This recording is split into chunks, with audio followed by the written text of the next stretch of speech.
தான் ஏமாறி வாழ்க்கை என்னும் ஓடம் வழங்குகின்ற பாடம். தடைகள் வரும், பல கற்கள் வரும், பல முட்கள் வரும், இவைகளெல்லாம் தாண்டி ஓடணும்.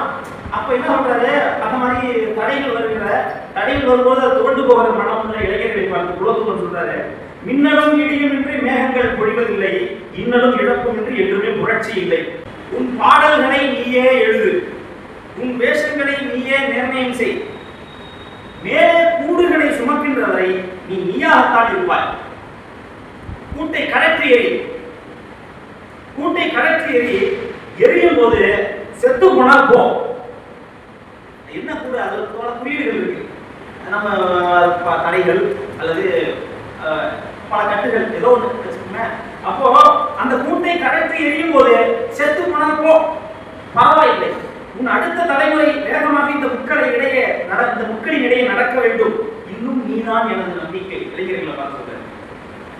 ஒரு செயல்பாட்டை ஒருத்த வழிவிட்டுட்டாங்க, அது தப்பானதா இருந்தா அது தப்பாவே வருகால சந்ததி அதை அடையும். சரியானதா இருந்தா சரியானதா அடையும். எடுத்துக்காட்டுக்கு ஒரு நாற்காலி இருக்கு. இந்த நாற்காலிக்கு வண்ணம் பூசிருக்காங்க. அந்த வண்ணம் பூசப்பட்ட நாற்காலிக்கு ஒருத்தர் பாதுகாப்பு இருக்காரு. அந்த நாற்காலிக்கான உரிமையாளர் தம்பி ஒருத்தர் நிக்க வச்சு பாதுகாப்பு. அந்த நாற்காலியில வண்ணம் பூசப்பட்டிருக்கு, அதனால அது யாரும் உட்காரவில்லை. நீங்க அதை பார்த்து போயிட்டாரு. அவன் அவனுடைய பணி நேரம் முடிஞ்சதுக்கு அப்புறம் அடுத்த ஆளுக்கு கொடுக்கும்போது இந்த முழு விவரத்தையும் இல்லை, இது யாரும் உட்காரக்கூடாது, பாத்துக்க இதுதான் வேலை அப்படின்னு போயிட்டான். அது 10 வருஷம் ஆயிடுச்சு. நாற்காலியில வண்ணம் பூசி 10 வருஷமா யாரையும் உட்கார விடல. அடுத்த ஆள் வந்து உட்காரான்.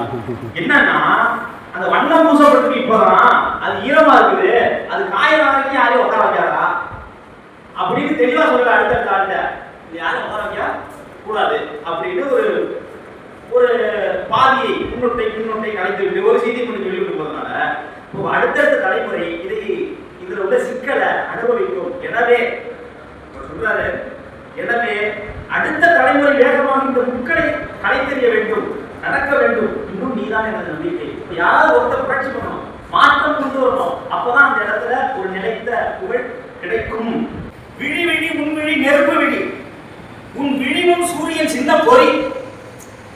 இளைஞர்கள் விழி விழி உன்விழி நெருப்பு விழி, உன் விழிவும் சூரியன் சின்ன பொறி. எழு தோடா, உன் எழுச்சியின் இயற்கை வழியில் பெறும் புரட்சி. எழுந்து வாடா, போராடு, நில், துணிச்சலோடு எதையும் செய். விரக்தி என்னும் சிலந்தி வலைக்குள் வேள்கை குடி நீ தூங்குவதா?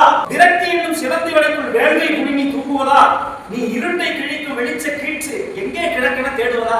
நீ நுழையிற இடம்லாம் கிழக்குதான். ஆலை மாக்கடல் நிலம் வானிலும் அடிமாளிகை ரதமே, ஆலை மாக்கடல் நிலம் வானிலும் அடிமாளிகை ரதமே, அவையேறிடும் விதமே உனது அதிகாரம் நிறுவுவாய். ஆலை மாக்கடல் நிலம் வானிலும் அடிமாளிகை ரதமே, அவையேறிடும் விதமே உனது அதிகாரம் நிறுவுவாய். கொடைவாளினை எடடா மிகு கொடியோ செயலறவே, புகைவாழ் ஒரு புலியே உயர் குணமேறிய தமிழான். வலியோ சிலர் எளியோர் நம்மை வதையே புரிகுவதா?